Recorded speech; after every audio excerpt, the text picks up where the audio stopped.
Boa noite, senhoras e senhores. Com grande satisfação, a Subseção de Londrina os recebe para mais uma noite do nosso congresso, dando início às comemorações dos 60 anos de nossa subseção. Hoje, o dia dedicado ao processo do trabalho. Recebemos hoje, com muita honra, o professor Dalegrave, grande nome do direito do trabalho e processo de trabalho em nosso país.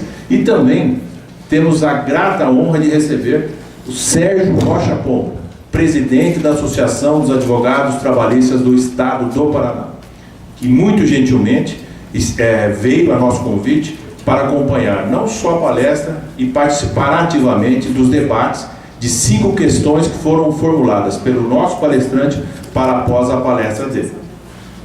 Quero agradecer a presença de todos, dizer que a subseção sente-se honrada em recebê-los e que amanhã teremos processo penal. Esperamos contar com todos para que os trabalhos sejam melhores do que no ano passado.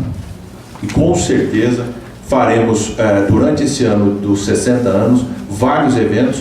Queremos contar com você, professor, se possível, neste ano que faremos todos os meses 3 ou 4 eventos. Sei que a sua agenda é atribulada, muito, mas esperamos contar até o final do ano de 2018. Com certeza, ele vai ganhar. Eu não tenho dúvida disso. Enfim, obrigado pela presença. De plano, passo a palavra para o nosso coordenador, o Dr. José Carlos Vieira, que fará a introdução dos trabalhos. Dr. José Carlos. Boa noite a todos. Eu vou aqui fazer uma apresentação bem breve do currículo do professor José Afonso Dalegrave Neto. O professor é bacharel em Direito pela Faculdade de Direito de Curitiba, mestre em Direito das Relações Sociais pela Universidade Federal do Paraná, doutorado em Direito das Relações Sociais pela Universidade Federal do Paraná, professor da Faculdade de Direito de Curitiba, graduação, especialização e mestrado, professor da Escola de Administratura Trabalhista do Paraná, professor convidado da PUC Paraná e professor convidado da Unibrasil. É autor dos livros Contrato Individual do Trabalho, Inovações na Legislação Trabalhista, Responsabilidade Civil no Direito do Trabalho, além de coautoria em uma série de artigos e conhecimento de todos que militam na área. Professor, muito obrigado pela sua presença aqui hoje, é uma satisfação muito grande tê-lo aqui. Eu gostaria, mais uma vez, de lembrar de amanhã, que amanhã é processo penal, o doutor Luiz Flávio Borges Durso, foi 3 vezes presidente da OAB de São Paulo e é um criminalista conhecido em todo o país. Nós teremos, da mesma forma como tivemos ontem e hoje, os debates sobre questões polêmicas que foram enviadas pelos professores a partir das 10 horas da manhã. E essas questões, então, tal como vai acontecer hoje, essas questões serão depois debatidas com o palestrante à noite. Eu, desde logo, passo a palavra. Só quero informar que não consta no currículo, o professor Dalegrave voltou de Portugal agora, faz 1 ou 2 semanas, onde ele terminou o pós-doutoramento dele na Universidade de Lisboa, que é uma honra para o Estado do Paraná e para os advogados do Paraná. E parabéns pelo título lá. Ok, professor, então, a palavra é sua.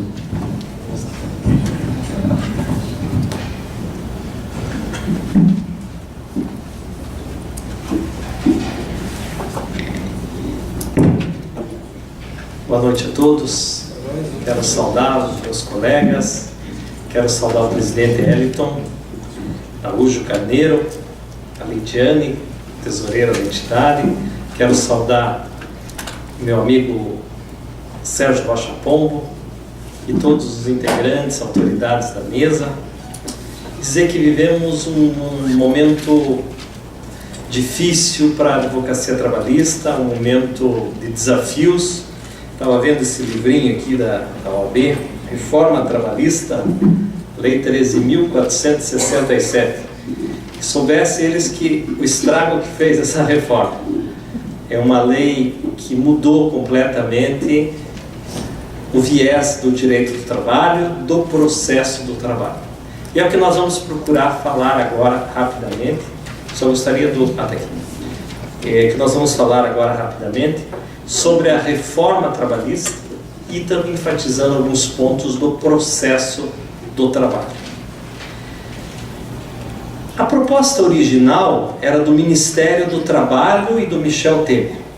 Era uma proposta tímida, 5 pontos apenas. Questão da multa administrativa, o trabalho parcial alargado, uma representação de fábrica regulamentada, o artigo 11 da Constituição Federal, um negociado e legislado com muita cautela, e a terceirização mais ampla.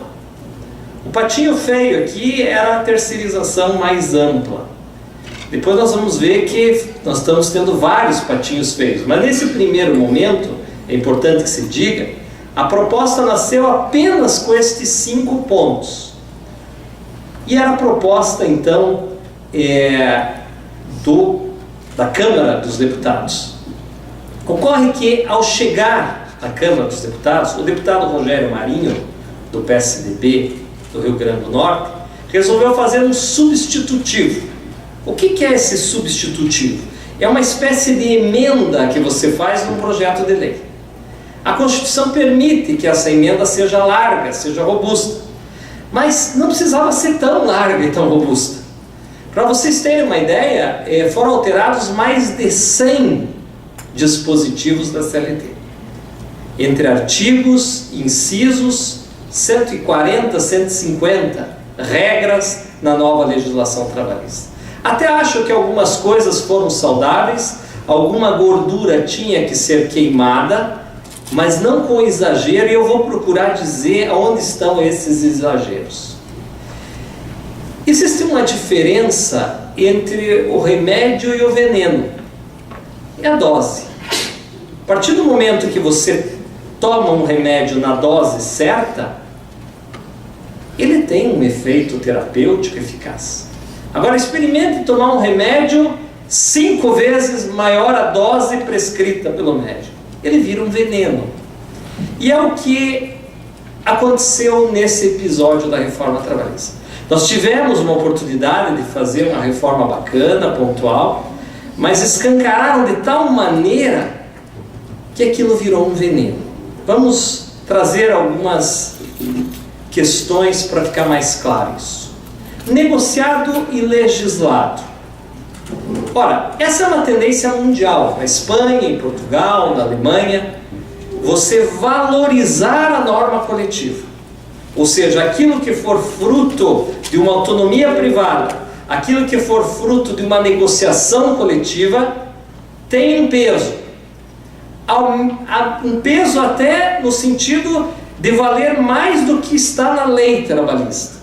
Isso nós chamamos, esse fenômeno, nós chamamos de prevalência do negociado sobre o legislado. Ok. Mas o que nós estamos vislumbrando aqui, que ao mesmo tempo que o legislador prestigia a norma coletiva, ele esvazia o poder do sindicato. É mais ou menos eu dizer o seguinte: eu quero disputar a final do Brasileirão, mas eu quero jogar com a Luverdense. A Luverdense, eu escolhi de todos os times, eu quero a Luverdense. Mas por que a Luverdense? Porque é a Luverdense. Então, ao mesmo tempo que eles vêm e dizem a norma coletiva é importante porque ela investiga setorialmente, ela investiga a conjuntura de cada realidade, de cada fábrica, de cada localização, mas ao mesmo tempo eu reduzo o poder do sindicato, como por exemplo a contribuição sindical.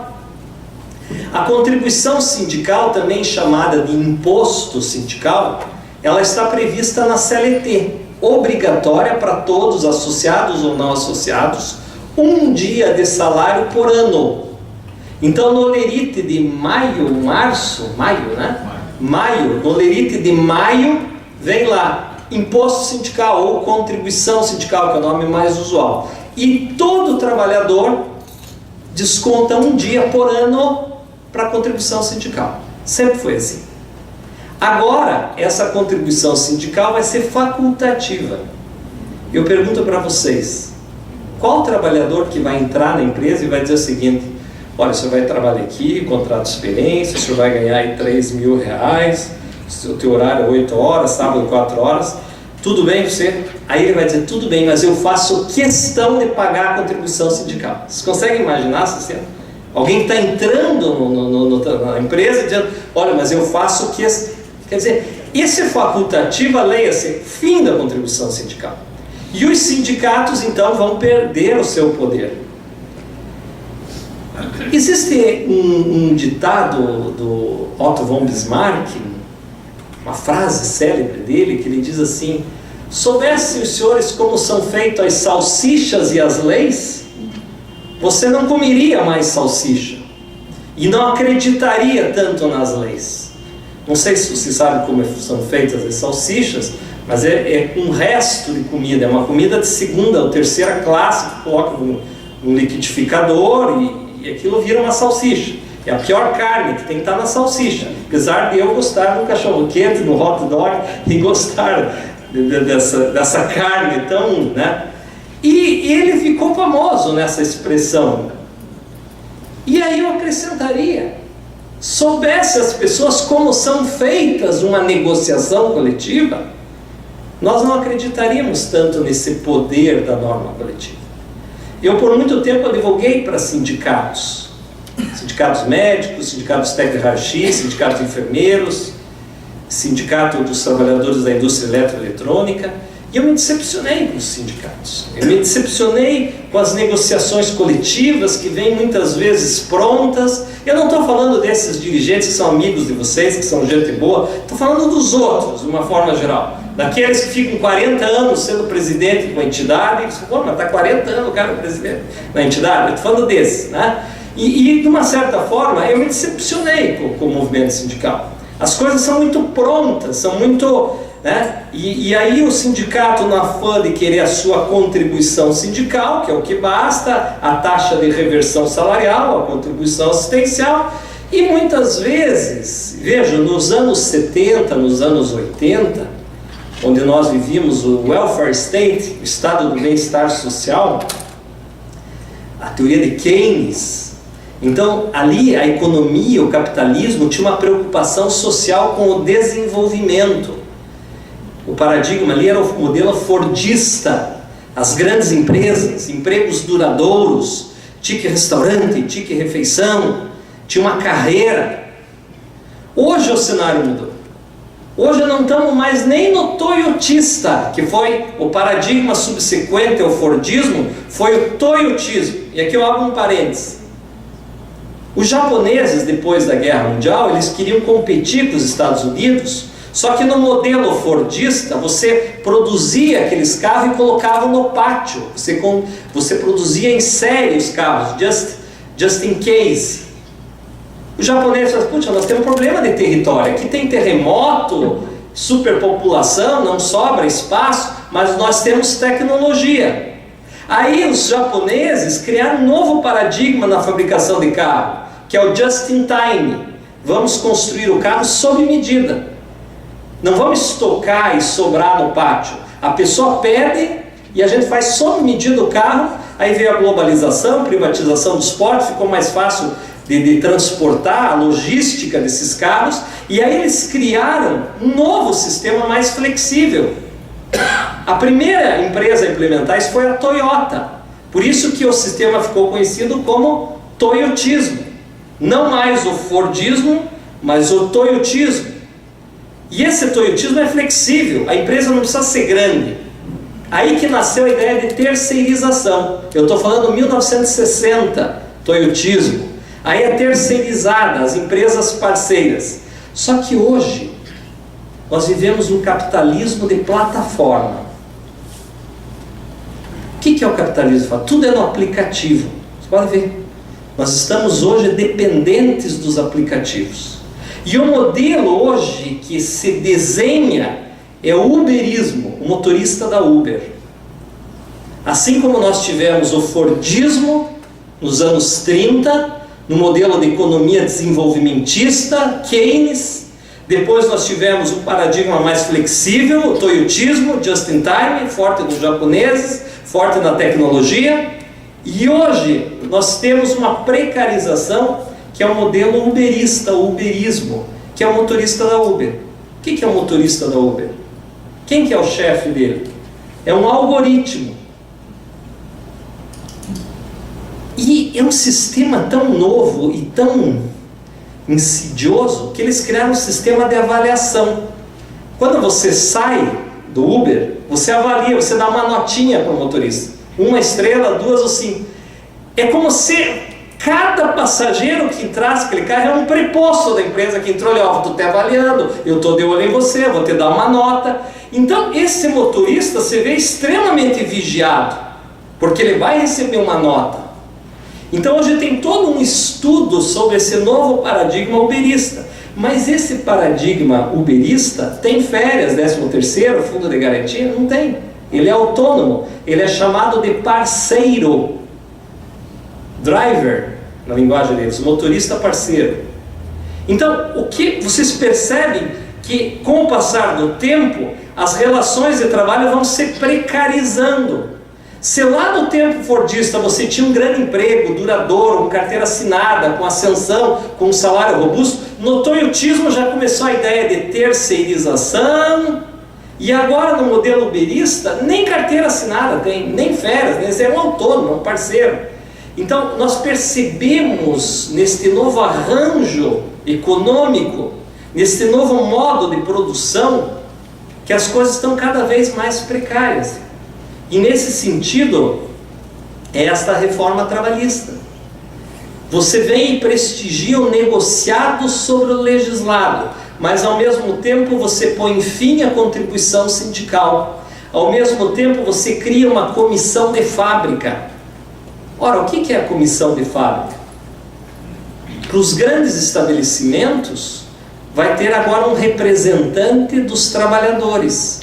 E qual que é o objetivo deste representante dos trabalhadores? Está lá no artigo 510A da reforma trabalhista. Promover entendimento direto com a empresa. Eu pergunto, ele vai ser um rival do sindicato. Uma grande empresa, antes de chamar o sindicato à negociação, ela vai negociar com a comissão de fábrica. Depois vai chamar o sindicato. Ou seja, criar um rival para o sindicato. E aí, a estabilidade para esse sujeito.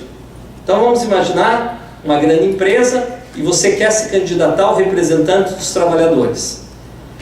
Aí você assiste um filme do Netflix, você assiste uns filmes, se empolga e diz, eu tenho essa missão, eu vou ser o representante dos meus colegas, dos trabalhadores, e você acredita. E a lei diz que você tem uma estabilidade no emprego, que para você efetivamente ser um representante trabalhador, você tem que ter estabilidade. Aí a nova lei diz no artigo 510D que é vedada a despedida arbitrária desses representantes de trabalhadores, exceto por motivo disciplinar, técnico, econômico ou financeiro. Meu Deus do céu! O que sobrou? Que estabilidade que é essa? Então você começa a ver as pegadinhas, você traz um novo modelo de representação que vai competir com o sindicato e vai esvaziar o poder do sindicato. Ao mesmo tempo você quer dar força para a norma coletiva, porque a norma coletiva ela vai preponderar sobre a lei. Aí você pega um sindicato que não tem muito dinheiro, porque perdeu a contribuição sindical, então ele vai fazer de tudo para negociar qualquer coisa com o empregador, porque quando ele negocia entra a taxa dele, então ele já vai fragilizado para a negociação. Aí criam esse representante. No meio da reforma ainda dispensaram aquela obrigatoriedade de homologar o termo de rescisão no sindicato. Ora, nós sabemos que o trabalhador, quando tem mais de 1 ano de empresa, a sua homologação, o seu termo de rescisão tem que ser homologado no sindicato. Pela reforma trabalhista, não precisa mais. Eu tive um debate com o Marlos Melec, que é um juiz, que é um dos pais dessa reforma, e lá no meio eles dizem, não, o sindicato só serve para o advogado dar um cartãozinho dele. Que argumento que é esse? Quer dizer, o trabalhador ele não pode procurar os seus direitos e saber se tem alguma coisa errada. Agora até quero abrir um parênteses aqui, falar um pouco da advocacia, já que nós estamos na nossa casa. Está difícil advogar nesse país. Vocês sabem quantas faculdades de direito existem no mundo, no Brasil? Não, no mundo inteiro? 1.100 faculdades de direito no mundo inteiro. E no Brasil? 1.200. Ou seja, o Brasil tem mais faculdades de direito do que a soma de todas as faculdades do mundo inteiro. Para piorar, o Temer, agora, mês passado, criou a figura do tecnólogo jurídico. Não sei se estão sabendo disso. Está regulamentada a profissão do tecnólogo jurídico, que é um técnico que não vai fazer audiência, não vai assinar petição, mas vai aprender a legislação. Quer dizer, vai competir com o recém-formado, vai tirar... Quer dizer, nós já não temos muito trabalho. E ainda criou a figura do tecnólogo. Então está muito difícil a advocacia, de todos os lados. E essa reforma, nós vamos ver no final, a parte mais processual, ela inibe o direito de ação trabalhista. O que vale dizer, vai diminuir o número de ações e vai diminuir o número de defesas. Então vai afetar o mercado de trabalho do advogado trabalhista de trabalhador e vai afetar o mercado do advogado trabalhista de empresas. E esse é o objetivo da reforma. A reforma foi feita com base numa cartilha da CNI, não sei se vocês sabem disso. Existe uma cartilha da CNI, Confederação Nacional das Indústrias, de 2013, que chama 101 propostas para modernizar as relações de trabalho. A reforma absorveu 80% dessa cartilha dos empresários. Ou seja, o objetivo é reduzir o número de processos trabalhistas. Isso vai afetar o mercado dos advogados. E os trabalhadores vão ficar mais precarizados, porque além de diminuir o número de direitos, vai ser inibido, nós já vamos falar sobre isso, inibido o direito de ação. Dispensas coletivas sem necessidade de negociação coletiva. Tem uma jurisprudência do TST, no caso Embraer, um voto do ministro Dallazen, que diz que quando há uma dispensa em massa, você tem que chamar o sindicato para negociar. A nova lei diz, mesmo que haja dispensa plurima coletiva, não precisa chamar o sindicato. Tem liberdade total a empresa para mandar embora quantas pessoas quiser, fechar uma fábrica da noite para o dia, sem nenhuma negociação coletiva. Fim da ultratividade da norma. Essa era uma discussão que o TST hesitou muito na jurisprudência. Uma hora dizia uma coisa, dali 2, 3 anos dizia outra, mas o que estava prevalecendo é que o acordo coletivo e a convenção, que podem durar no máximo até 2 anos, se ele não for prorrogado, se não houver uma negociação posterior, você automaticamente prorrogava os efeitos daquelas cláusulas do acordo coletivo ou da convenção coletiva, que a gente chama isso de ultraatividade da norma coletiva.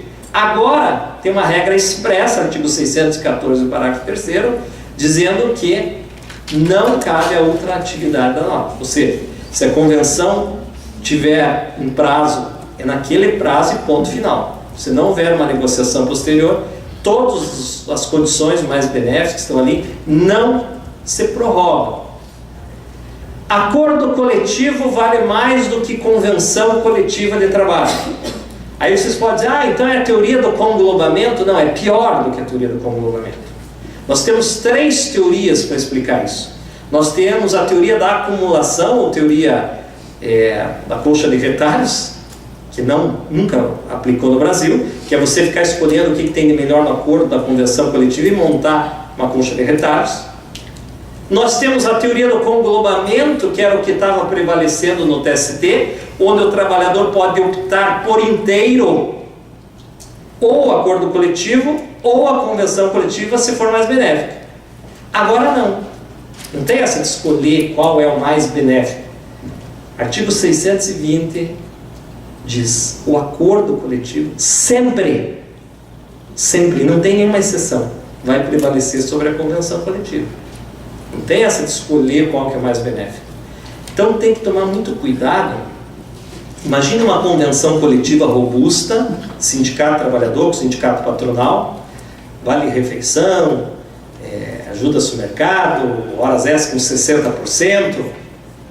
Aí, aquela empresa firma um acordo coletivo específico e às vezes faz um acordo coletivo para 2 ou 3 itens apenas. A partir do momento que firmar o acordo coletivo, você já está revogando a convenção, que era extremamente benéfica, que era o guarda-chuva de fundo, e vai prevalecer o acordo coletivo. Exceto se no acordo tiver uma cláusula dizendo, nas matérias em que esse acordo coletivo não regulamentar, aplica-se a convenção. Então, quem faz negociação coletiva vai ter que tomar muito cuidado, por causa desta nova regra dos 620, em dizer, nas matérias não reguladas neste acordo coletivo, aplicam-se as regras da convenção coletiva, que é o guarda-chuva de fundo, porque senão vai minguar da noite para o dia. Competência inibida da justiça do trabalho. Aqui já entra mais a questão do processo do trabalho.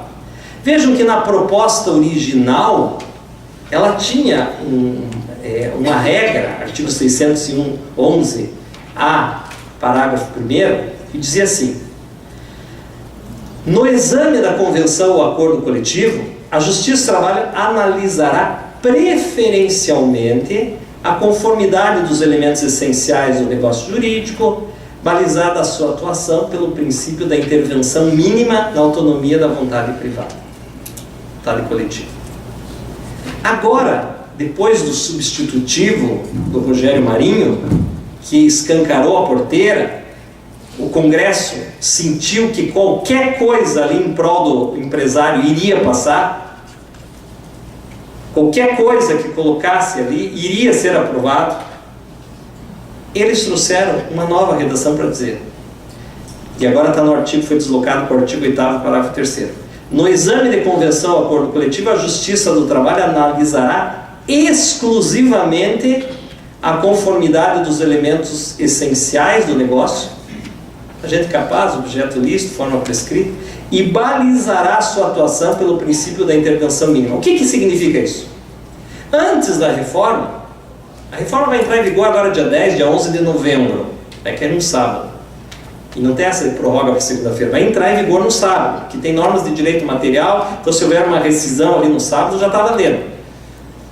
Então ela já foi aprovada, ela tem um prazo de vacatio legis de 120 dias, ela vai entrar em vigor, não sei se é dia 10 ou dia 11 de novembro ali, ou seja, daqui 40 dias ela vai entrar em vigor. Agora, se um acordo coletivo trouxer uma cláusula abusiva, leonina, o TST hoje pode declarar, esta cláusula é nula, horas in itinere não integram para efeito de horas extras, essa cláusula é nula, é abusiva. Eu vi um caso, o Dr. Sérgio Bachapon, sindicato dos professores lá do Pará, onde dizia o seguinte: o pagamento dos salários é no 20º dia do mês seguinte. Eu acho um exagero isso. Imagina, você trabalha, a lei diz que é no 5º dia útil do mês seguinte, mas naquela convenção dizia no 20º dia do mês seguinte. E o TST anulou essa cláusula, dizendo, poxa, mas é salário, tem que pagar as contas no 20º dia do mês seguinte, pagar salário. Hoje, se essa cláusula chegar no TST, nós vamos aplicar esta regra, onde diz a Justiça do Trabalho analisará exclusivamente os elementos essenciais. Vale dizer, ele pode declarar abusiva como ele fazia antes? A princípio não. Mas aí que nós vamos ter que encontrar as brechas para quebrar esta reforma tão blindada e tão engessada e tão maliciosa, eu diria. Quais são os elementos essenciais do negócio jurídico, artigo 104 do Código Civil? Agente capaz, objeto lícito e forma prescrita ou não defesa em lei. Ora, objeto lícito ou ilícito, você pode ir por aí. Quando o legislador falou que ele vai observar os elementos essenciais, também é objeto. O objeto de um acordo, de uma convenção coletiva, é o seu conteúdo. Então, se o conteúdo é ilícito, o juiz pode continuar. Eu já estou dando essas dicas onde eu vou, quando me chamam para falar. Porque nós vamos ter que encontrar brechas. Porque se nós formos nessa esteira da mente maliciosa que queria, não vai sobrar absolutamente nada. nem para a Justiça do Trabalho e nem para os trabalhadores.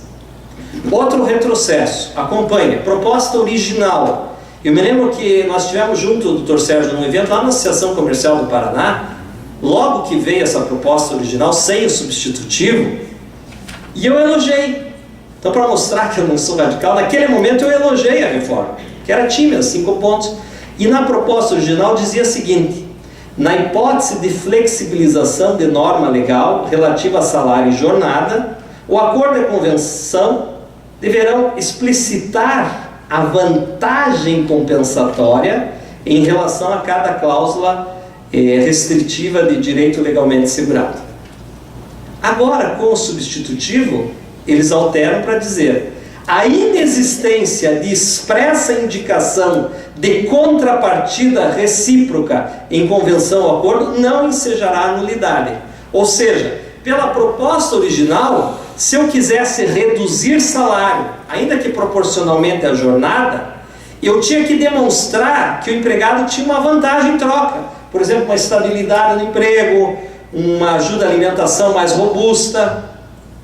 Quando eles sentiram que a porteira estava escancarada, que vantagem compensatória, nada, tira esse negócio aí, vamos pôr para quebrar esse negócio. E aí trouxeram uma redação mais larga para dizer o seguinte: o acordo da convenção pode reduzir salário e não precisa pôr vantagem compensatória nenhuma. Está lá, a inexistência de expressa indicação de contrapartidas recíprocas não enseja nulidade. Lei, daqui 40 dias isso é lei. Pus até uma carinha do emoji ali, né? Uma carinha assustada. Quanto mais mexe, pior fica.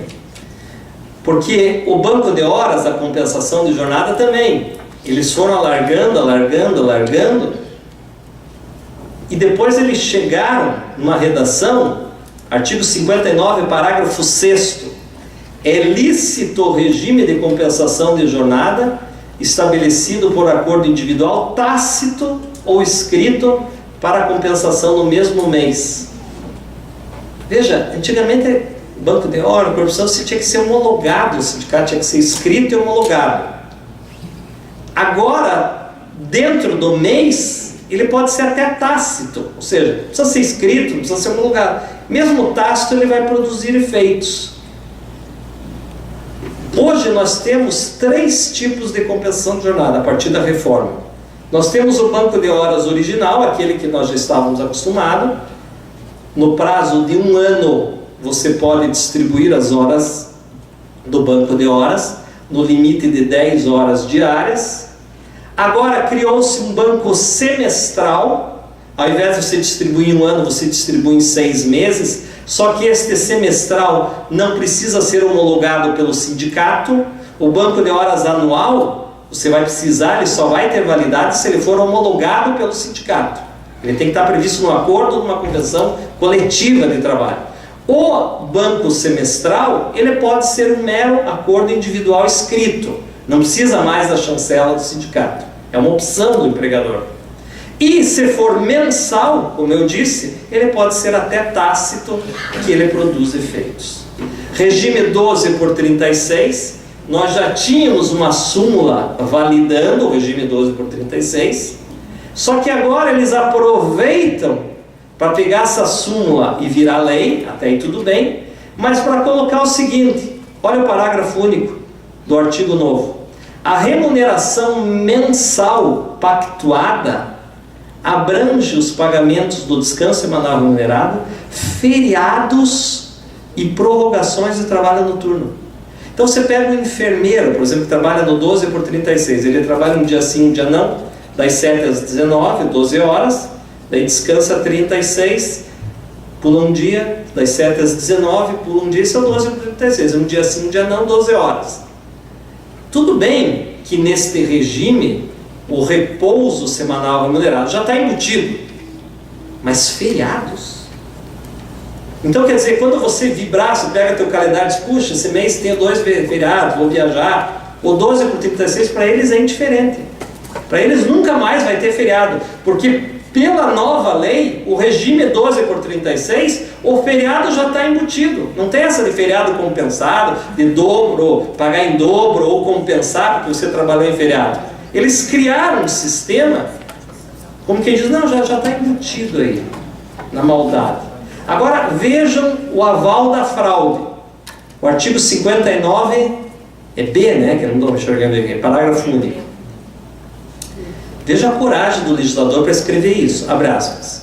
A prestação de horas extras habituais não descaracteriza o acordo de compensação de jornada e o banco de horas.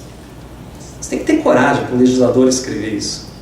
Porque ainda no entendimento jurisprudencial, dizendo, não, você pode fazer horas extras habituais, mas você escrever isso na lei. Proibição do retrocesso social. Esse princípio aqui, ele foi pro lixo. Esse é um princípio que existe sempre que você versar sobre direitos fundamentais, sobre direitos humanos. Quais são os direitos humanos? Eu gosto do macetinho da bandeira da França, né? A bandeira da França, ela tem uma cor vermelha, uma cor branca e uma cor azul. A Revolução Francesa de 1789, ela inaugura a modernidade. Nós saímos da Idade Média, entramos na modernidade, na era moderna, onde os burgueses tomam o poder, e contra o absolutismo do rei Luís XVI, que depois vai parar na guilhotina, os burgueses, que é a classe média da época, diz: nós queremos liberdade, igualdade e fraternidade. Então, para você estudar direitos humanos, se eu fosse professor de cursinho, eu ia dizer: lembrem da bandeira da França. A liberdade é azul, a igualdade é branca e a fraternidade é vermelha. Liberdade, direitos humanos de primeira geração. Liberdade civil. Igualdade, direitos humanos de segunda geração. Fraternidade, na bandeira da França é vermelha, direitos humanos de terceira geração. Então os direitos humanos, eles estão retratados na bandeira da França. Quando se trata de direitos humanos, de direitos fundamentais, existe um princípio, e isso não é só no Brasil, é o princípio da máxima efetividade dos direitos fundamentais. Quem é do direito internacional sabe bem o que eu estou falando. Quem é do direito constitucional sabe bem o que eu estou falando. Tanto que o nosso artigo 5º, parágrafo 2º da Constituição Federal diz: as normas e garantias asseguradas nessa Constituição não afastam outras decorrentes de tratados internacionais ou decorrentes dos princípios desta Constituição. Ou seja, no campo dos direitos fundamentais, direitos humanos, sempre o nosso olhar jurista é um mínimo de garantia. Nada impede que tratados internacionais vão aumentando esse catálogo de direitos. Aí eu pergunto para vocês: direitos trabalhistas são também chamados de direitos sociais, são também chamados de direitos humanos de segunda geração. Os direitos sociais, humanos, culturais e de igualdade são os direitos humanos de segunda geração. Logo, o olhar que nós deveríamos dar para os direitos trabalhistas, para a norma trabalhista, era um olhar de máxima efetividade. Princípio de proibição do retrocesso social. Esse princípio existe no mundo inteiro. E essa reforma? O que é essa reforma se não é um retrocesso social? Ou seja, rasgaram o princípio de proibição do retrocesso social. E aí vem os pais dessa reforma e dizem que ela é pautada em 3 princípios novos: simplificação, segurança jurídica e liberdade. Será que ela é pautada nesses 3 valores? Vamos pegar 3 exemplos rápidos, já de processo.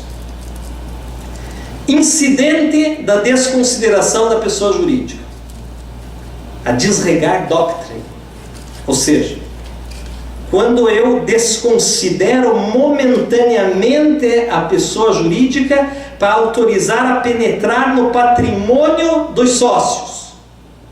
Quando uma empresa, numa fase de execução, alega que não tem dinheiro para pagar, eu posso aplicar a disregard doctrine, ou a desconsideração da pessoa jurídica, e ela é momentânea e vale só para o caso concreto, não significa que você vai anular o contrato social na junta comercial, não significa que você vai desfazer a empresa, mas para efeitos intraprocesso, você desconsidera momentaneamente, você tira o véu da pessoa jurídica e penetra no patrimônio dos sócios. Tanto que na Espanha tem um nome horrível, ele chama isso teoria da penetração. Meio erótico esse nome, né? Mas é a teoria da desconsideração da pessoa jurídica. Na Espanha ele chama teoria da penetração. Penetração onde? No patrimônio dos sócios. Aí veja, no processo do trabalho, isso funcionava muito bem. De forma informal, na execução, aí veio o CPC de 2015 e criou um incidente, regulamentou essa matéria, com várias regrinhas, quer dizer, burocratizou aquilo que era uma coisa mais informal.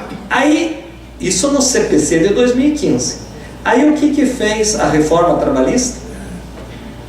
Repetiu exatamente o que está no CPC. Por que repetiu? Porque é interessante para o empresário, segurança jurídica, vamos colocar como incidente, com regras, não essa coisa doida aí, que atravessa, o sócio é pego de surpresa, mas acompanha o raciocínio. Quando convém, o legislador adotou o CPC. Agora vamos inverter um pouco aqui. Protesto de título judicial do devedor. Pelo PL, o prazo, pelo CPC, o prazo é de 15 dias. O que é esse protesto? Isso é uma coisa interessante e nova. Se você pega uma sentença condenatória da empresa, você pode protestar. Que nem se protesta uma nota promissória. E aí essa empresa, por exemplo, vai ter problemas comerciais. Essa empresa pode dizer, você não pode mais fazer transações, o senhor tem um protesto. Mas protesto do que? De título? Protesto de título judicial. Tem uma sentença trabalhista sua que foi protestada aqui no cartório. Você que advoga para trabalhador, é uma estratégia interessante. Porque às vezes é um protesto desse que o empregador, puxa, protestar, então paga uma vez, se for para liberar esse protesto. Isso foi criado no CPC. E aí ele diz que durante 15 dias, depois do protesto, você vai produzir efeitos. Aí o que fez a reforma trabalhista? Pegou o Instituto CPC, só que em vez de pegar o prazo de 15 dias, 45 dias, 3 vezes mais em proteção do empresário trabalhista. Então quer dizer, quando convém, ele pega o Instituto do CPC inteiro, incidente de desconsideração. Quando convém, ele pega um Instituto CPC e triplica o prazo em prol do empresário. Eliminação da execução de ofício. Era uma coisa que funcionava tão bem. O que é execução de ofício? Você ganhou o processo na vara do trabalho. Aí ninguém recorreu. Se ninguém recorreu, o que o juiz, doutor Reginaldo Milhada, daqui, né? Doutor Reginaldo vai falar, vai mandar apresentar os cálculos. Ou seja, o juiz de ofício já começa a impulsionar a execução da sentença condenatória, não é assim? Agora, o que é pela nova lei? Você ganha. Se você não entrar com uma petição dizendo, olha, eu tenho interesse em executar a sentença condenatória. Se você não falar nada, vai ficar lá paradinho no arquivo. Você pega um advogado desavisado, ele deve estar lá 1 ano, 2 anos. Eu dizer, meu Deus, faz 2 anos que saiu essa sentença, vocês não fizeram nada. Não, porque agora não é mais princípio da execução por ofício, como sempre foi no processo de trabalho. Agora é que nem no cível. Você tem que atravessar a petição e impulsionar e dizer, eu tenho interesse em executar essa sentença condenatória. Por que fazer isso? Por que complicar uma coisa que estava redondinha, estava andando bem? Parece que criaram umas pegadinhas, e no meio disso, criaram também a prescrição intercorrente.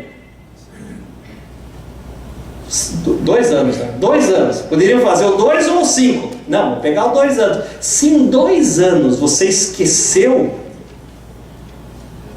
de atravessar essa petição pedindo a execução da sentença, prescrição intercorrente.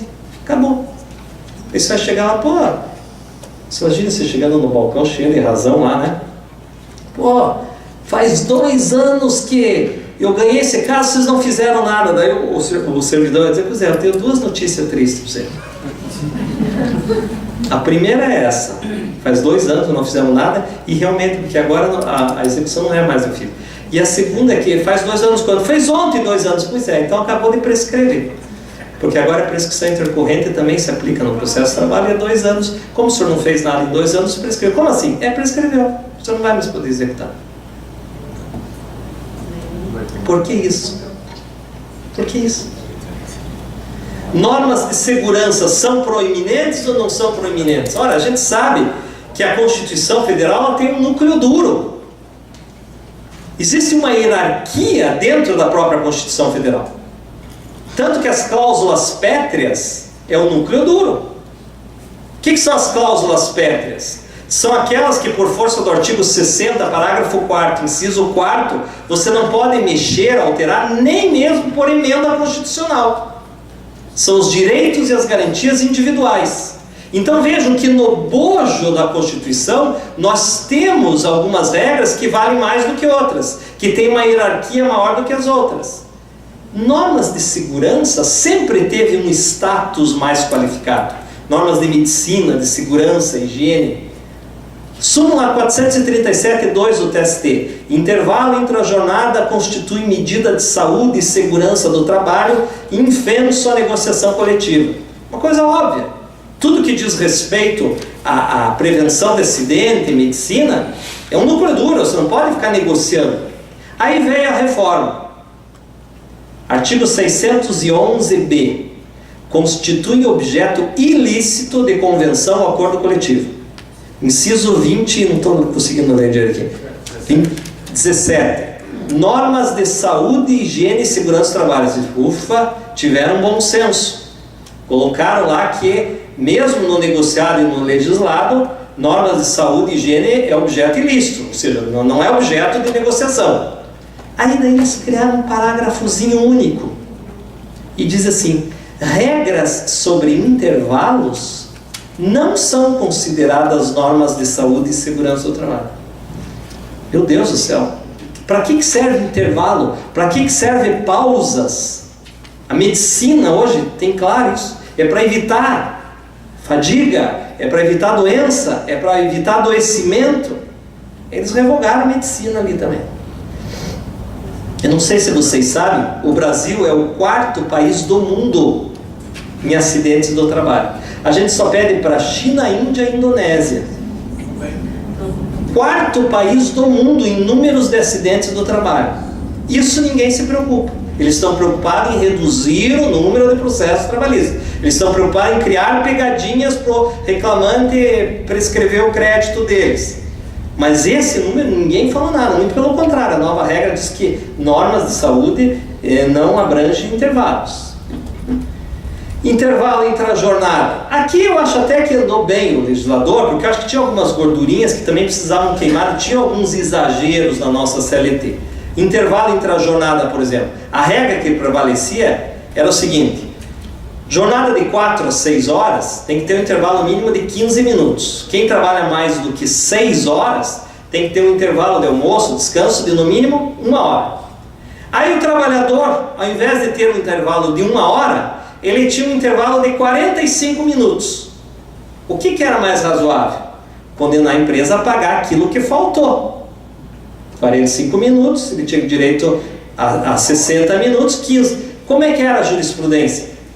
Paga inteiro 1 hora. Não era justo isso com a empresa. Não era justo. Então isso modificaram e modificaram certo. No sentido de que se violou meia hora, a indenização é proporcional a meia hora. E não qualquer 10 minutos a empresa tem que pagar tudo de novo, cheio. Outra coisa, não incorpora, não é 1 hora extra de contraprestação para efeito de férias. É uma indenização. Se é uma indenização, não tem que refletir.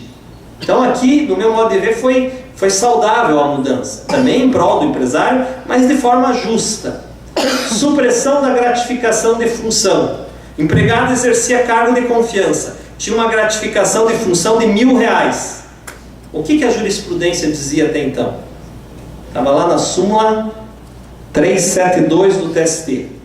Se essa gratificação de função recebida pelo trabalhador já fosse por mais de 10 anos, por mais que ele perdesse o cargo de confiança, incorporava a gratificação. Era o princípio da estabilidade financeira. Ele já se acostumou a ganhar por 10 anos ou mais, por mais que ele perca o cargo, mas ele não perdia a gratificação. Essa era a jurisprudência do ST. A partir da reforma não existe mais isso. Por mais que ele tenha recebido 15 anos uma gratificação de função, se o empregador tirar o cargo de confiança dele, ele vai poder também tirar a gratificação e não tem direito adquirido a gratificação, coisa nenhuma. Intervalo do artigo 384 da CLT, também no meu modo de ver aqui foi justo. O que era esse intervalo do artigo 384? As mulheres, e só as mulheres, quando prorrogando as suas horas, sua jornada, quando tinham que fazer horas extras, tinham que parar 15 minutos e descansar. Então imagine, o horário da mulher é das 8 às 18, com 2 horas de almoço. Daí lá num determinado eu digo, olha, para minha secretária, se eu queria que você ficasse até às 19 hoje, 1 hora extra a mais, ok? Ah, tá bom, ok. Como é mulher, e como eu estou pedindo hora extra, ela tinha que parar 15 minutos e descansar, para depois começar a fazer horas extras. E detalhe, esses 15 minutos que ela parou de descansar, ela tinha que fazer depois no final. Não era computado como horas extras. Que mulher que ia querer dizer, não, eu quero ficar aqui 15 minutos, e depois sair, em vez de 19, eu vou sair 19 e 15, porque daí eu vou ter que compensar os 15 minutos de intervalo. Então nenhuma mulher queria isso. Então essa era uma norma anacrônica.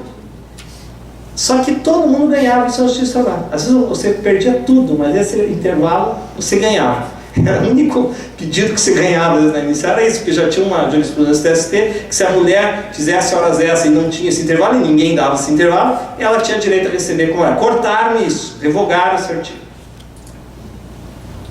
Horas in itinere. Eu pus ali o site www.dalegrave.com, entre parênteses, produção científica, e todos esses slides estão lá no meu site. Aí vocês vão dizer, poxa, mas só avisa agora. Mas vocês podem acessar lá que estão todos os slides lá. Horas in itinere. Também acho que era um pedido meio antipático esse troço das horas in itinere. O que é as horas in itinere? O trabalhador, quando a empresa era de local de difícil acesso e ausente de transporte regular público, o empregador tinha que buscar o empregado na sua casa ou num ponto estratégico. Aí pegava uma van, colocava lá a Maiara e Maraísa, estava lá ouvindo lá, uma van confortável, ar-condicionado, e o trabalhador entrava na van e ficava 40 minutos para chegar da sua casa até o local da empresa. Aí ele pedia horas extras, horas in itinere, 45 minutos todo dia dentro dessa van. Quer dizer, era um desestímulo à empresa, que tinha todo um cuidado de buscar esse trabalhador em casa. Então, no meu modo de ver, eles acabaram com isso, ou seja, horas in itinere não é mais computada como jornada de trabalho, e aqui não vejo maiores injustiças, né? Equiparação salarial. Criaram 3 dificuldades para o pedido de equiparação salarial. Vejam, equiparação salarial. Empregado faz a mesma coisa que o colega, que a gente chama de paradigma. Mas o paradigma que faz a mesma coisa ganha R$500 a mais. Então você ia lá e pedia uma equiparação salarial com o paradigma que ganhava mais. Agora, eles criaram uma regra para dizer o seguinte: só pode pedir equiparação com o paradigma se você trabalhar no mesmo estabelecimento que ele. Antes era a mesma localidade. Então você imagina um caixa do Banco Itaú aqui da Higienópolis, outro lá da JK, é dentro da mesma cidade, mesma função, mesmo empregador, você poderia pedir equiparação salarial. Agora tem que ser a mesma agência, o mesmo estabelecimento, senão não cabe equiparação salarial. Segunda dificuldade: antes você pedia equiparação salarial, você tinha que ter a mesma perfeição técnica, a mesma produtividade, e a diferença na função não poderia ser superior a 2 anos. Então você dizia, quando que ele foi promovido para essa função aqui? Em maio de 2013. O paradigma em maio de 2010. Não pode, porque na função que você está postulando, o paradigma é mais do que 2 anos mais velho que você. Essa regra foi mantida e ainda criaram uma mais para dizer que se o paradigma tiver como tempo de serviço de casa, independente da função, 4 anos a mais do que o reclamante, ele também não serve para paradigma. Criaram isso do nada. Plano de cargos e salários. Pela redação original, se a empresa tem um plano de cargos e salários com alternância de critério de merecimento e de antiguidade, um plano de cargos e salários homologado pelo sindicato, é um óbice para o pedido de equiparação salarial. Agora, depois da reforma, este plano de cargos e salários não precisa mais ser homologado pelo Ministério do Trabalho e Emprego e não precisa mais alternar o critério de merecimento e antiguidade, e mesmo assim ele vai valer para obstar o pedido de equiparação salarial. Acabaram com a chamada equiparação em cadeia, ou seja, o X pede equiparação com Y, mas o salário de Y, que é mais alto porque ele ganhou equiparação com Z. Então o Y, que é o paradigma, ele só tem o salário mais alto porque ele já ganhou uma equiparação com Z. Logo, o X não pode pedir equiparação com Y, porque a gente chama isso de equiparação em cadeia. O TST admitia como válido, a partir de agora não pode mais equiparação salarial quando o paradigma recebeu o maior salário em razão de um processo. Incentivo a contratos precários. Lembram da uberização? Lembram que com o passar do tempo os contratos vão se precarizando? Agora a terceirização, ela é extremamente ampla. A ideia da terceirização nasceu com o modelo toyotista, quando os japoneses então entenderam que ele ficava só com o chassi do carro, com a tecnologia do motor, e todo o resto terceirizava, atividade secundária. Eu não sou contra você terceirizar numa faculdade, por exemplo, a cantina, o estacionamento, a papelaria, a livraria. Agora, eu não posso admitir que uma faculdade vai terceirizar professor. Os professores da faculdade não são registrados pela faculdade, eles são terceirizados, agora vai poder. Eu não posso admitir que um hospital terceirize enfermeiro. Eu posso terceirizar a cantina do hospital, o estacionamento. Agora um hospital vai poder terceirizar enfermeiro. O enfermeiro não vai precisar mais ser empregado do hospital. Ele pode ser terceirizado. Porque pela reforma, todas as atividades, inclusive as atividades principais da empresa, poderão ser terceirizadas. Amplia o conceito de contrato autônomo, meio que incentivando os empregadores. Olha, rotule todo mundo de autônomo aí.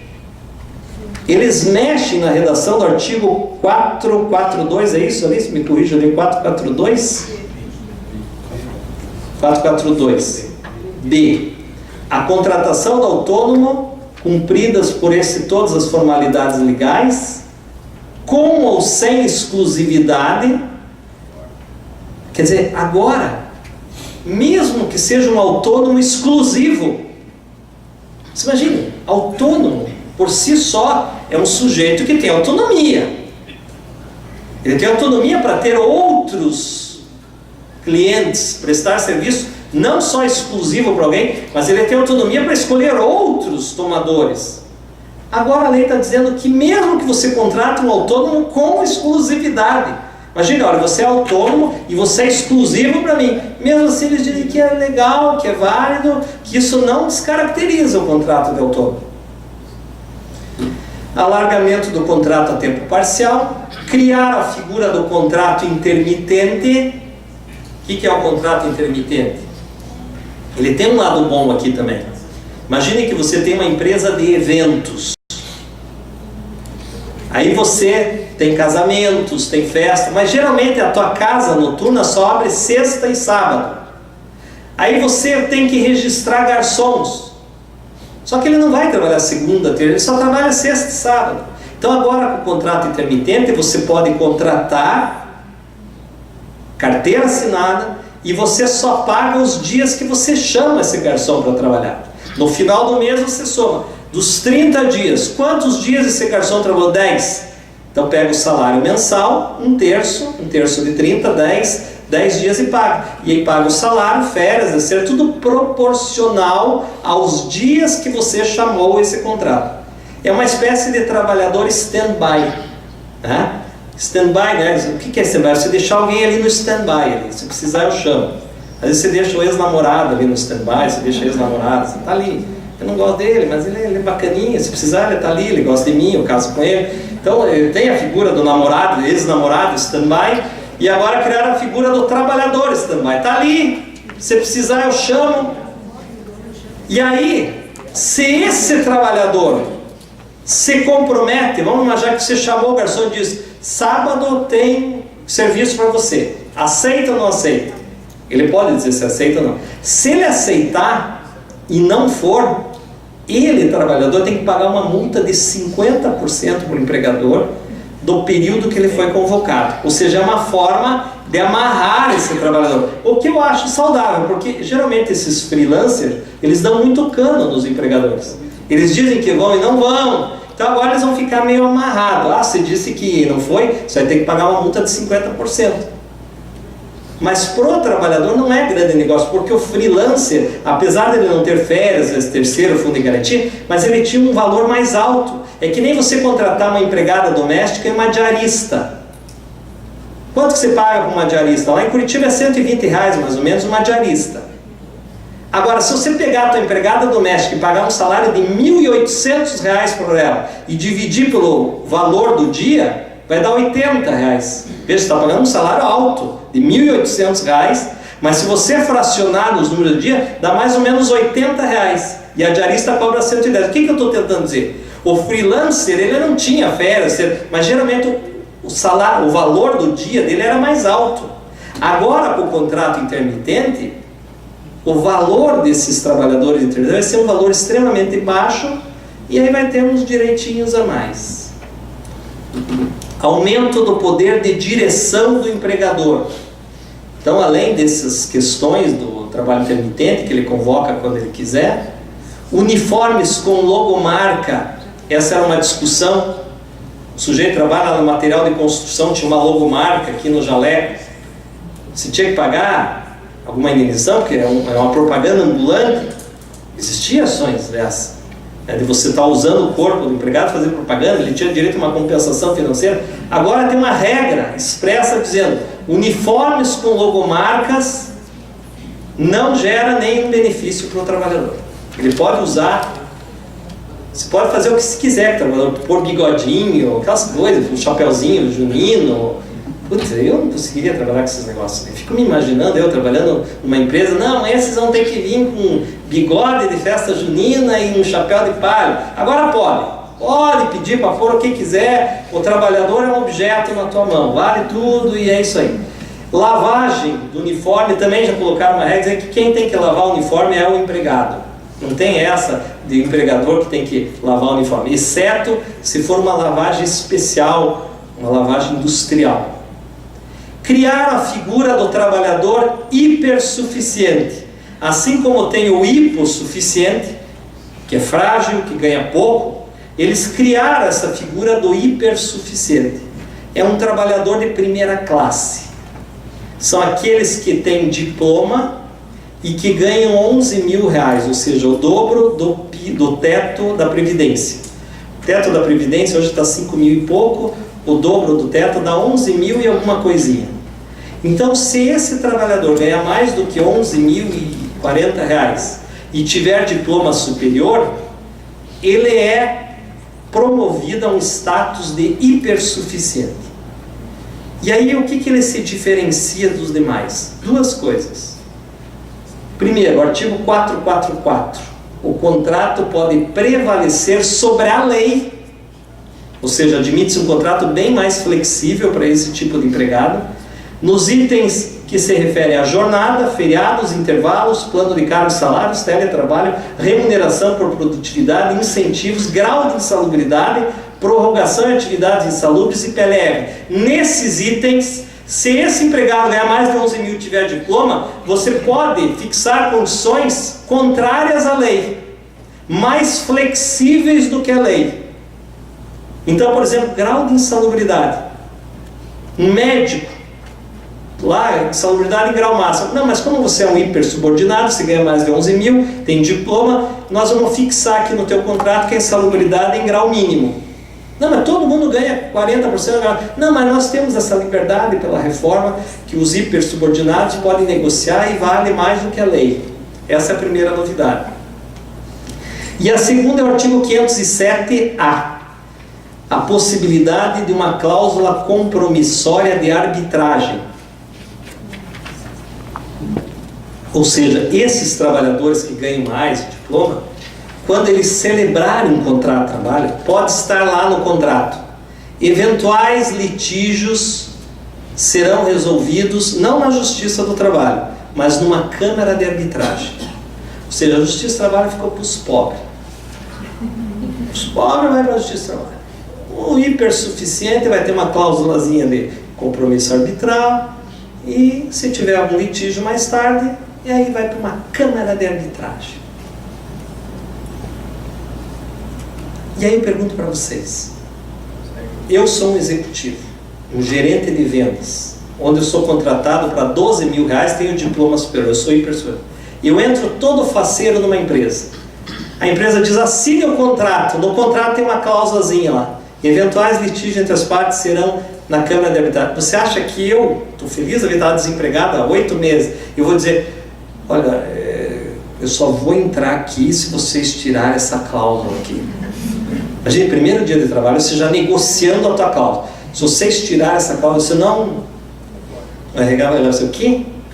Ele vai dar tchau. Então, quer dizer, é claro que se a empresa vai colocar essa cláusula e o trabalhador vai assinar. E aí, com o tempo, esses hipersubordinados vão parar todos na Câmara de Arbitragem. E aquilo que era ilícito antigamente, arbitragem para dissídios individuais, passou a ser possível para os altos empregados. Eu quero terminar aí mais em 10 minutos, depois vou deixar mais para o debate. Teletrabalho, trabalho à distância, permite repassar os ônus da aquisição, da manutenção do Wi-Fi para o trabalhador. Quer dizer, nós aprendemos que os riscos da atividade são do empregador. Agora criaram para o teletrabalhador essa possibilidade que eventuais despesas que ele tenha com equipamento, com Wi-Fi na casa dele, pode ser negociado que isso desconte do próprio salário do empregado. Mas como? Criaram essa possibilidade. E ainda o artigo 62.3 da CLT, dizendo que o teletrabalhador não tem direito às horas extras. Então nós tínhamos até então duas hipóteses dos sujeitos que não tinham direito às horas extras: os exercentes de cargo de confiança e aqueles que trabalham em atividade externa incompatível com a fiscalização do horário. Agora criaram uma terceira hipótese: todos os teletrabalhadores. Vejam, o que eles deveriam ter feito aqui? O que eles deveriam ter feito aqui? Eles deveriam ter dito o seguinte: o teletrabalhador que não tem sua jornada fiscalizada não tem direito a hora extra. Isso seria uma coisa razoável. Agora imagine um teletrabalhador extremamente vigiado, fiscalizado. Hoje você fiscaliza até gado tem chip. Motorista de ônibus, de caminhão tem chip. A tua mulher sabe onde é que você está agora, tua namorada, todo mundo sabe onde é que você está. E tem WhatsApp, tem fofoqueiro, tem imagem, tem Instagram, todo mundo sabe onde nós estamos, todo mundo é vigiado, todo mundo é monitorado. Aí colocaram o infeliz do teletrabalhador, dizendo: não, o teletrabalhador ele não pode ser fiscalizado, não tem direito às horas extras. E sendo que o teletrabalho é uma tendência mundial, gente. Futuramente, mais de 50% dos trabalhadores vão ser na modalidade de teletrabalho. Hoje é mais ou menos 15, 20% dos trabalhadores são teletrabalhadores, trabalham em casa ou à distância. Futuramente, mais da metade vai cair nessa regra. Ou seja, acabaram com as horas extras praticamente para metade dos trabalhadores. Muita coisa, né? Dano moral, tabelamento para dano moral. Primeiro que é inconstitucional. O STF, quando tinha um tabelamento na lei de imprensa, O STF está ali, um arresto do ministro Carlos Veloso, 2004, diz que tabelamento de dano moral não tem recepção na Constituição Federal de 88. Já tem um precedente do STF. Então você que é advogado vai poder citar esse precedente para dizer: esse dispositivo é inconstitucional. E quando você fala em inconstitucionalidade, nós temos dois sistemas. Nós temos o sistema concentrado das ações declaratórias, ações diretas de inconstitucionalidades, o regime concentrado que produz efeitos erga omnes, que são movidos pelo Ministério Público, por associações, por sindicato, mas nós também temos um sistema de inconstitucionalidade que a gente chama de sistema difuso. Ou seja, no caso concreto, o juiz, não com efeitos erga omnes, não provocado pelo Ministério Público, mas por qualquer parte que disser na sua petição, no seu caso concreto, esse dispositivo é inconstitucional, incidental tanto, o juiz deverá apreciar se é constitucional ou não, naquele caso intraprocesso, que a gente chama de regime difuso no controle de constitucionalidade. Então cabe às partes agora arguir, citando, e ainda tabelaram por baixo: natureza leve, 3 salários do empregado, média 5, grave 20, gravíssimo 50. Imagina o empregado que foi engolido por uma máquina, perdeu o braço, perna, tudo e morreu. Dano moral dele é 50 salários. Se ele ganha $1.000 por mês, é 50 mil reais dano moral. Sendo que o STJ, eu trouxe uma emenda ali para os senhores, diz que sempre que houver morte, acidente de trabalho, acidente de trânsito, só o dano moral é 500 salários mínimos. Então, além de tabelarem, tabelaram de forma pífia. Remuneração. O que fizeram aqui? Integra o salário apenas as importâncias fixas, as gratificações de lei, 13º, adicional de salubridade, adicional noturno, e as comissões pagas pelo empregador. Só essas 3 incorporam para efeito de férias, 13º, fundo de garantia. Parágrafo 2º.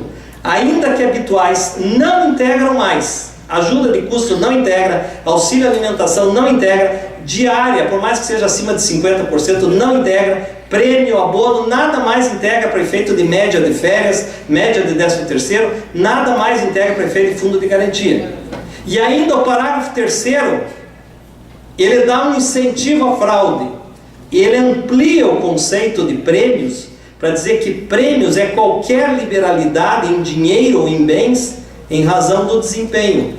É como se o legislador, Marlos e companhia, falasse o seguinte para o empregador: paga $1.000 para o empregado e o resto põe tudo de prêmio aí e tá louco de bom. Então você dá $1.000 para ele no salário base, 3.500, 4.000 de prêmio, daí na hora de tirar férias é só $1.000, 13º é só $1.000, aposentadoria é só $1.000, fundo de garantia só sobre $1.000, R$1.000. Não vai mais incorporar. Esse é um dos piores dispositivos. Tem alguém aqui da técnica que quer passar um videozinho? Isso fala da precarização. Vou passar um vídeo que passou na Espanha, porque lá eles também vivem esse problema da precarização. É uma paródia que eles fazem daquele programa The Voice, mas é uma sátira que fala um pouco como é que estão as nossas situações hoje. Ele vai num programa de auditório, na busca não de um prêmio, mas na busca de um emprego. E aí vocês vão ver o que os jurados, né, que são os empresários, vão dizer para eles. Pode levantar o áudio?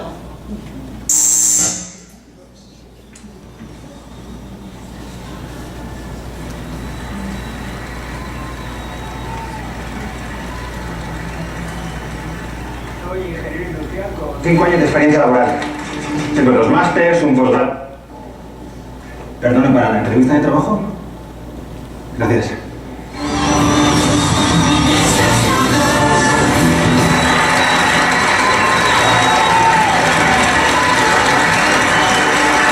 Soy ingeniero industrial con 5 años de experiencia laboral. Tengo 2 másters, un postgrado en gestión internacional y hablo 4 idiomas. Soy muy trabajador. De hecho, no me importa trabajar los fines de semana.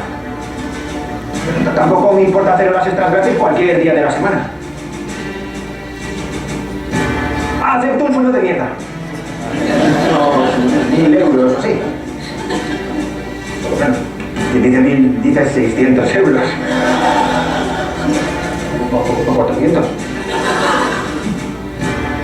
¡Venga, pulsa! Que como no le coges nos desahucian la casa. Puedo cobrarlo todo negro. No hace falta ni que entre en la seguridad social. ¿Qué coño? Puedo hacerlo hasta falso autónomo. Y quien dice coche de la empresa dice coche propio. Nunca en mi vida hago huelga. Paso olímpicamente de mis derechos laborales. Pero yo también sé que los sindicatos no sirven para nada.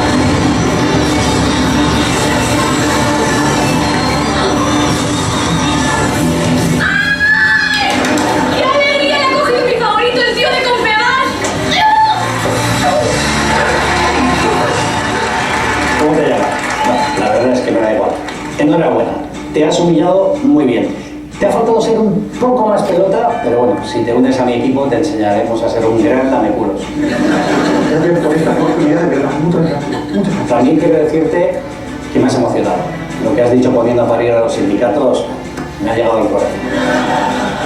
Yo he estado a punto de pulsar, pero luego he dicho, si dentro de nada tengo que hacer un ERE en mi empresa. Por eso me alegra que te hayas ido con Juan Mari, que es un empresario, que es un auténtico artista. Un artista de la evasión fiscal y la explotación laboral. ¡Enhorabuena!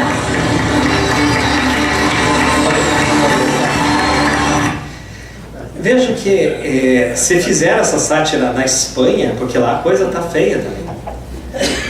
Eu não sei se vocês sabem, esse regime capitalista no mundo, ele está gerando uma concentração de riqueza na mão de poucos. A gente chama isso de plutocracia. O que é plutocracia?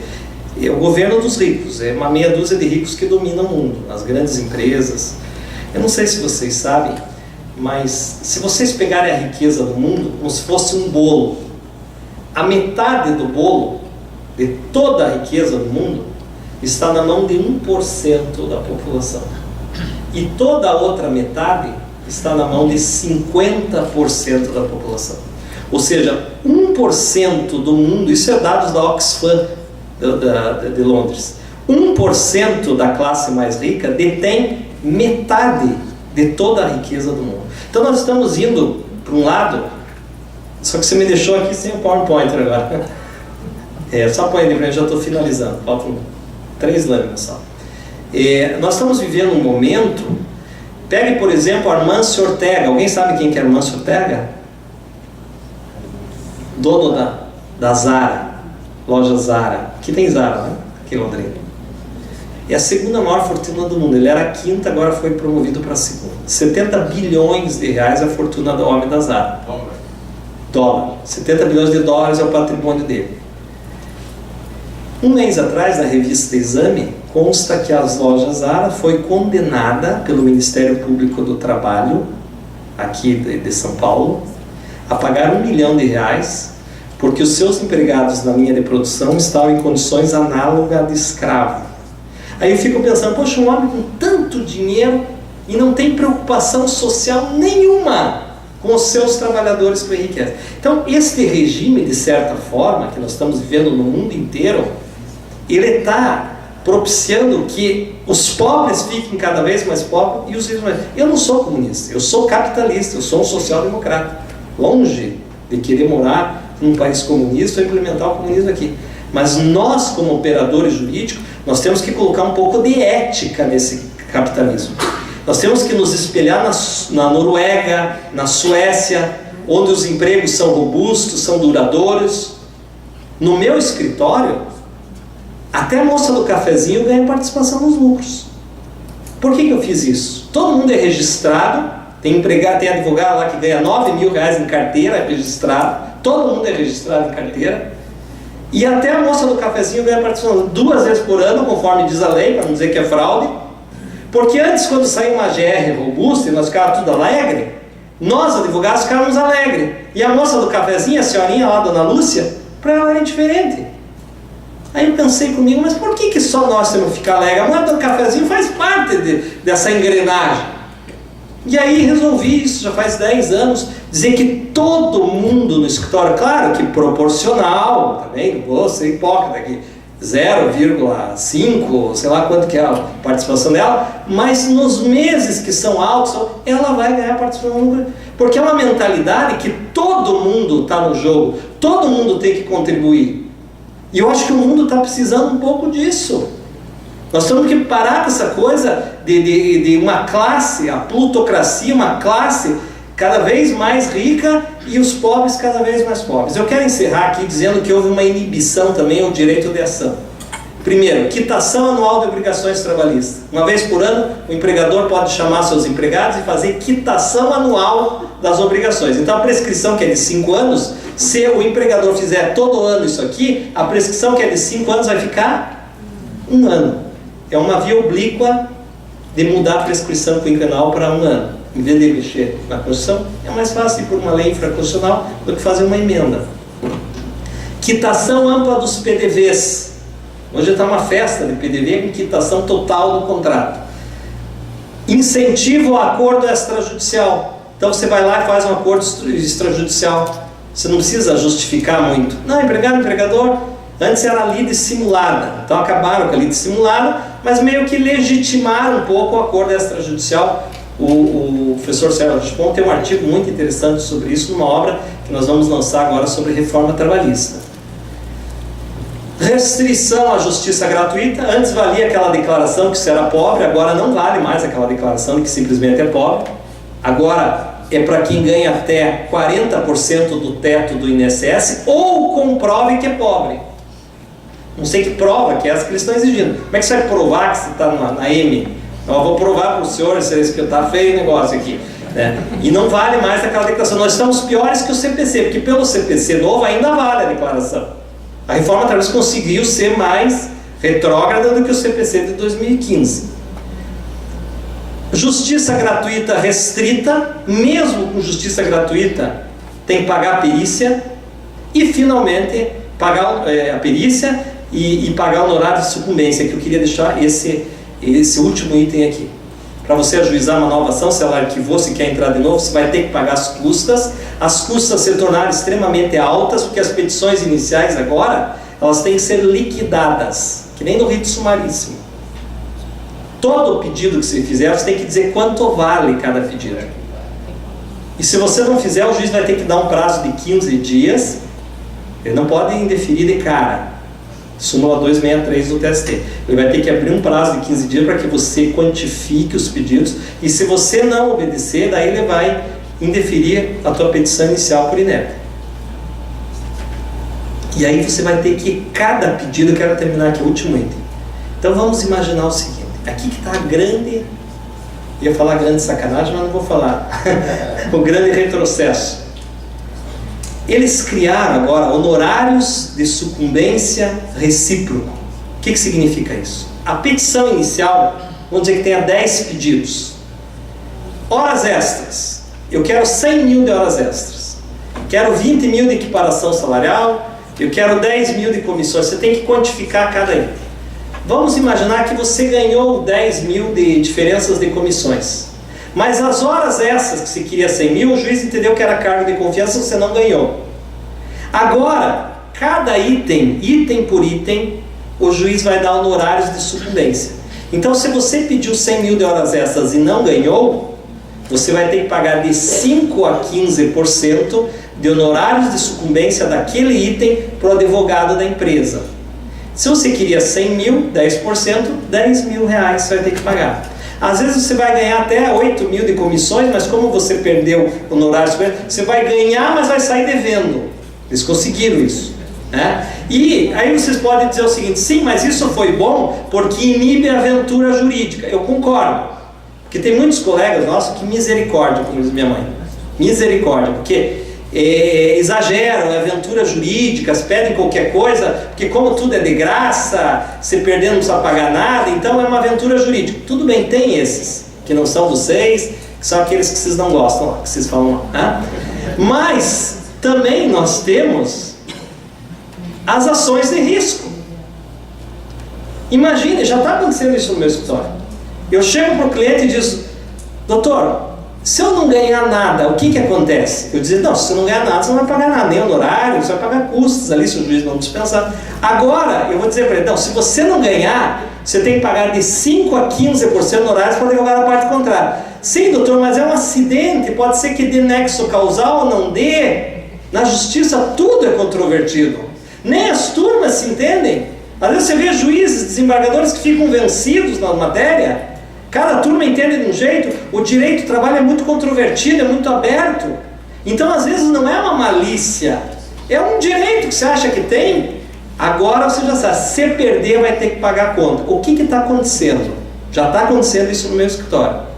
De cada 10 clientes que chegam lá e que eu aviso isso, 5 já estão dizendo, então não vou entrar.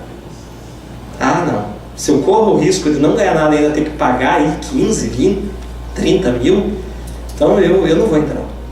E aí vai cair exatamente no que queriam os pais da reforma, diminuir o número de processos.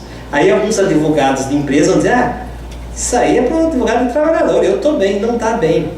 Porque a partir do momento que reduzir o número de ações trabalhistas, você não vai ter mais defesa. Ninguém vai ter que procurar fazer defesa, porque não tem mais ação, não tem mais defesa. As ações ficaram pequenas, logo teus honorários também vão ficar pequenos. Porque uma coisa é contratar você para fazer uma defesa num processo de 1 milhão. Aí você pode cobrar um pouco mais. Mas o processo, tudo pequenininho, você vai ter que cobrar pouco também. Ou seja, enxugaram ao máximo a Justiça do Trabalho. Meus queridos, eram essas as reflexões que eu queria trazer para os senhores por hora. Eu agradeço a atenção dos senhores e estou à disposição aqui. Muito obrigado.